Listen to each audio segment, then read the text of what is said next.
When I was young, my English was terrible. I could hardly speak a sentence with confidence. People laughed. Some even discouraged me, saying, "Without a teacher or coaching, you will never improve." But I refused to believe that. I told myself, if I want to open doors to the world, I must find my own way. I did not have money for expensive coaching. I did not have access to native teachers. What I had was time, determination, and a hunger to learn. So I started building my own system. Every single day, I created opportunities where none existed. When I realized I could not depend on anyone else to create the environment I needed, I decided to create my own. In the beginning, my surroundings offered me nothing. No coaching centers, no foreign teachers, not even friends who wanted to practice English with me. I could have said, "This is impossible." But instead, I told myself, if the environment doesn't exist, I will build it myself. That mindset changed everything. I looked at my city, my streets, my daily routine, and I started to search for opportunities hidden in plain sight. When tourists visited, I became their friend, not because I wanted to earn something, but because I wanted to learn something. I guided them, I spoke to them, I asked them questions. Most of the time my words were broken, my grammar was wrong, but I was creating my classroom out of real life. That was my first step in improving my English without coaching. At home, I made English part of my daily environment. I put labels on objects in my room: the mirror, the table, the chair. I forced my brain to see English everywhere. I stuck little notes on the wall, wrote new words I found, and every time I passed by, I repeated them aloud. I did not wait for a teacher to test me. I tested myself. When I listened to English radio or watched movies, I did not just enjoy them like entertainment. I paused, repeated, wrote down expressions, and tried to copy the tone. Slowly, my ears got trained.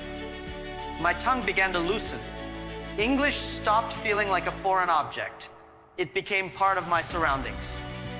The truth is, we often complain we don't have resources, but we don't realize the biggest resource is our mindset. I had no classroom, but I turned my environment into a classroom. I had no textbook, but I used newspapers, street signs, and advertisements as my reading material. Every day, the world was giving me free lessons. I just had to pay attention. For example, when I went to a bookstore, I couldn't afford to buy expensive English novels, but I would stand there for an hour reading a few pages. That was my coaching. When I walked on the street and saw a tourist, I didn't feel shy. I walked up and said hello. That was my speaking practice. When I borrowed an English cassette tape from a friend, I listened again and again until I could mimic the sounds. That was my listening practice. Many people believe they need perfect conditions to start. But in reality, the perfect condition is the one you create. By changing my environment, I was teaching my brain to live inside English. I remember walking alone and describing the world around me in English, even if nobody listened. If I saw a bus, I said to myself, "This bus is big."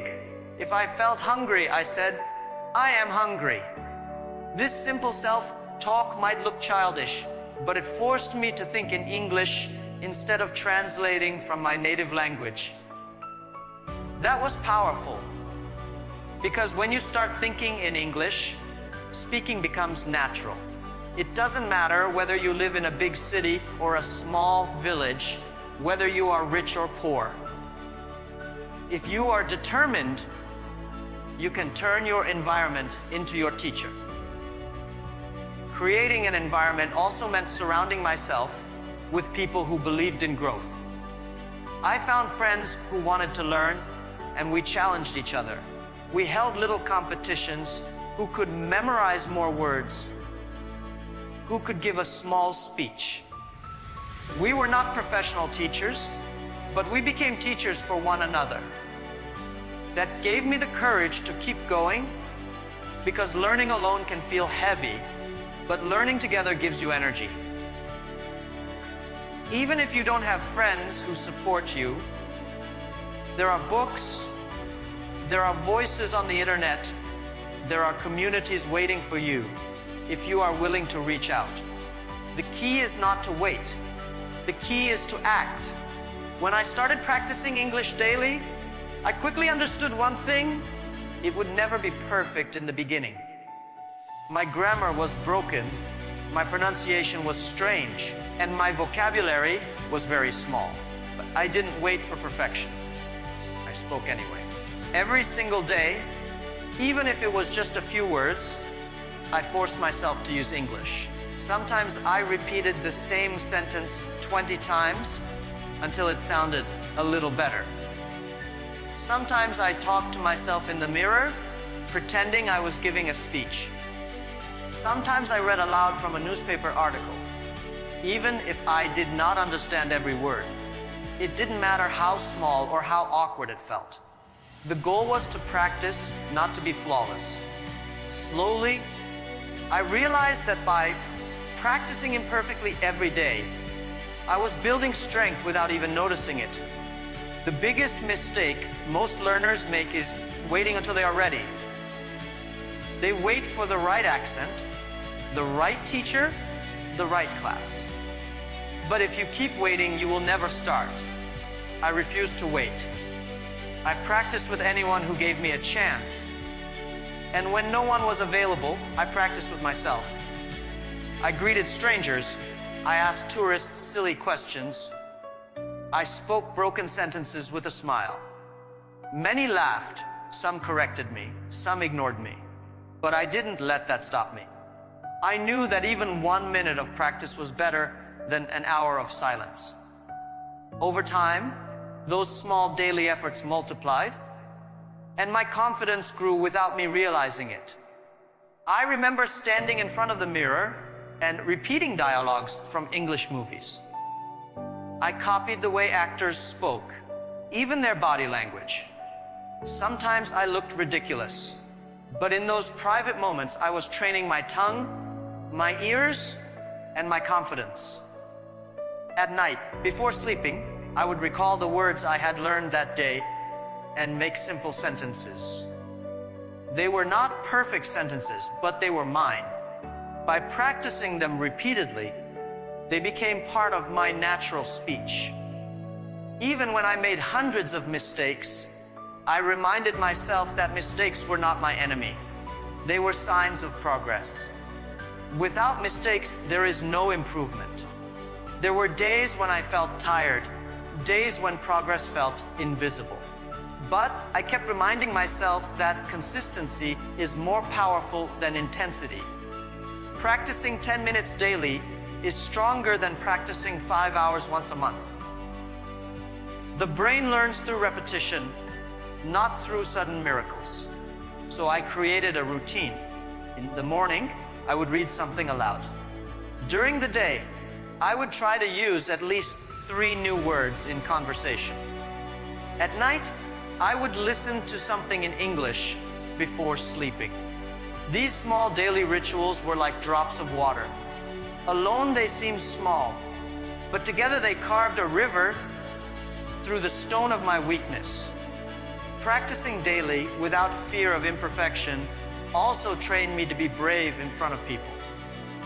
In the beginning, I was embarrassed to speak English because people would laugh. But I made a decision. I would laugh with them, not hide from them. If someone corrected me, I thanked them and tried again. If someone mocked my accent, I smiled and repeated the sentence louder. This attitude shocked people. They expected me to feel ashamed, but instead I used their reaction as fuel. Soon, I no longer cared about judgment. I cared only about improvement. That freedom gave me the courage to practice even more. Another benefit of daily practice was that it kept the language alive in my mind. If you stop practicing, English fades quickly. Words you once remembered become distant. But by practicing every day, I was refreshing my memory like sharpening a knife. Even on days when I could not practice for long, I made sure I at least spoke or read something in English. That small effort kept the fire burning inside me. It made English part of my life, not just part of my study. Little by little, those daily imperfect practices transformed into natural ability, and the fear of speaking disappeared. When I thought about how children learn to speak, I realized they never sit in classrooms memorizing grammar rules before they talk. A child listens, imitates, repeats, and slowly creates their own sentences. They don't worry about whether their grammar is perfect or whether their pronunciation sounds correct. They use the language naturally, and because of that, they improve quickly. I told myself I must do the same if I want to learn English without coaching. I stopped obsessing over grammar books and complicated theories, and I focused on speaking like a child would. When I heard a phrase in a movie, I repeated it again and again until it felt natural. When I listened to a song, I sang along even if I could not understand every word. I tried to copy accents, rhythms, and even emotions. Just like a child learns by copying their parents, I trained myself by copying the voices I admired. At first, this method felt strange. I was an adult pretending to learn like a child, but it worked. I noticed that my tongue became flexible, my ears caught sounds more easily, and my confidence grew. I understood that perfection comes later, but fluency begins with imitation. I would walk around repeating simple phrases like, "How are you?" or "I am fine," in different tones, sometimes softly, sometimes loudly, sometimes with a smile, sometimes with a serious face. This playful approach removed the pressure. I was not forcing myself to be perfect. I was allowing myself to play. And in that play, real learning happened. I learned faster than when I used to sit for hours memorizing vocabulary lists that I quickly forgot. Another thing I observed about children is their fearlessness. When a child speaks, they don't care if they make mistakes. They don't feel ashamed if people laugh. They keep trying until someone understands them. I adopted the same attitude. When I spoke broken English and people laughed, I laughed too and kept going. When I mispronounced words, I did not stop. I repeated them until they sounded better. That fearless repetition was my secret weapon. Every mistake I made became part of my training. Every laugh I heard became part of my motivation. Children don't give up easily when learning to talk, so I reminded myself not to give up either. This childlike method also taught me the power of curiosity.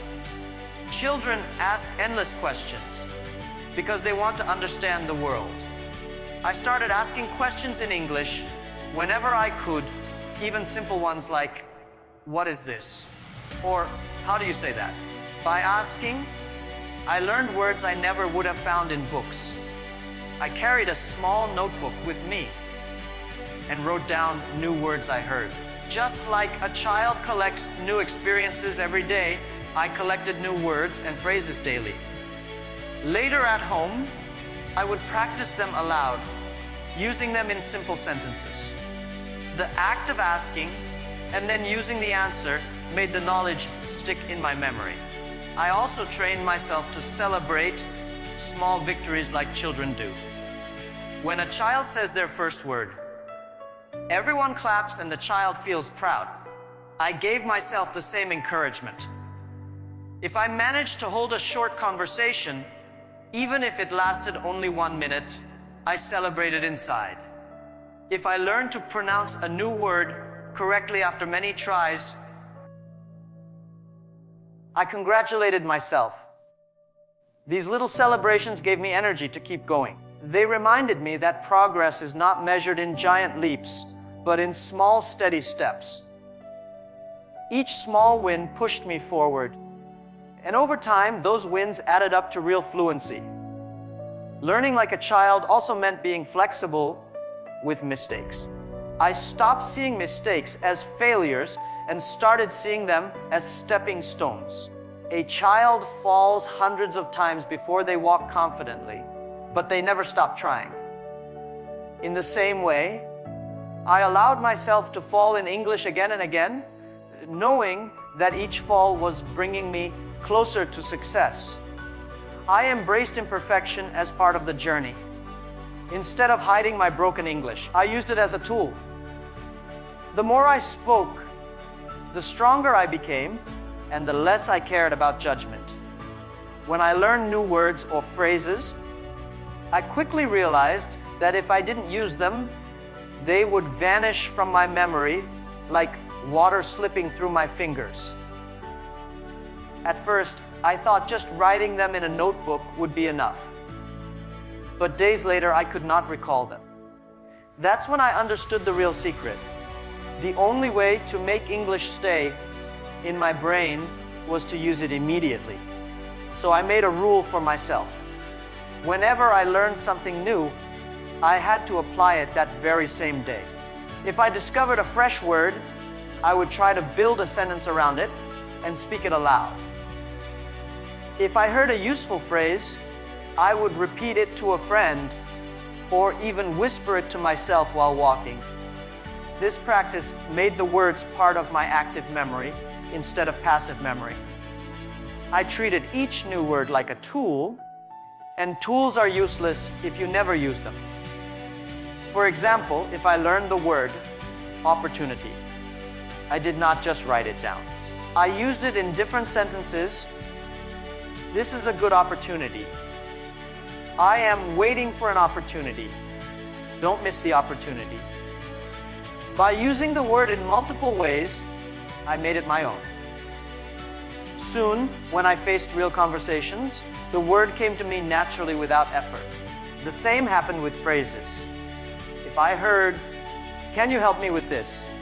in a movie, I would repeat it the next time I needed help. These small acts of application built a strong habit. The language was no longer something I studied on paper. It became something I lived in daily life. The more I used what I learned, the faster I improved. Many learners fill notebooks with hundreds of words, but cannot use even 10 in conversation. I didn't want to be like that. I wanted my English to be alive, not locked in a notebook. So I forced myself to create situations. If I learned the word delicious, I used it when eating food. If I learned the phrase, "I don't understand," I used it in real conversations when something was unclear. By connecting learning to real experiences, I remembered more and forgot less.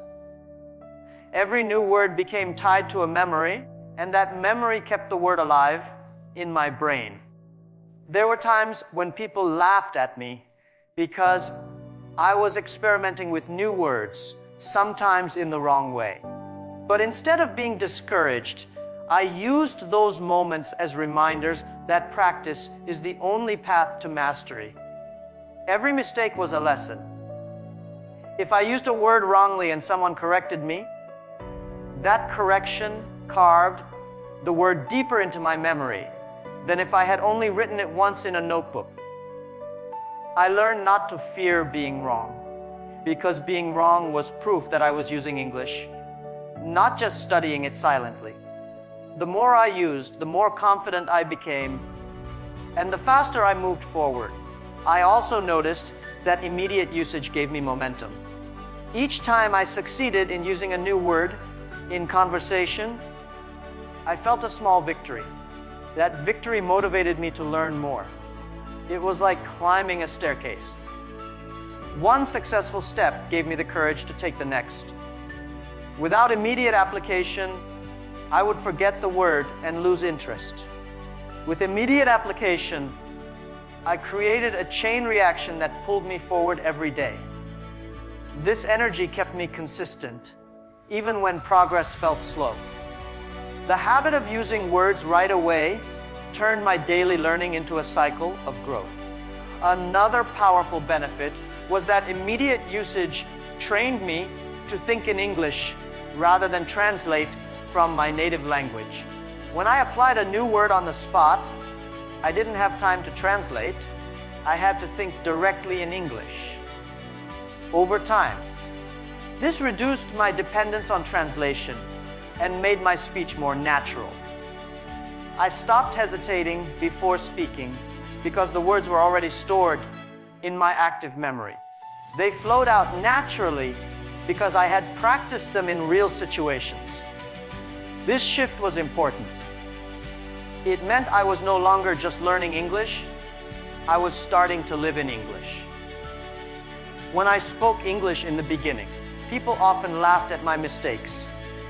Some corrected me with a smile, others mocked my accent, and a few even told me that I should stop embarrassing myself. Those moments hurt, but I made a decision. Instead of hiding, I would use rejection as my motivation. Every laugh became fuel, every criticism became energy. I told myself that if people had the time to laugh, then I must be doing something worth noticing.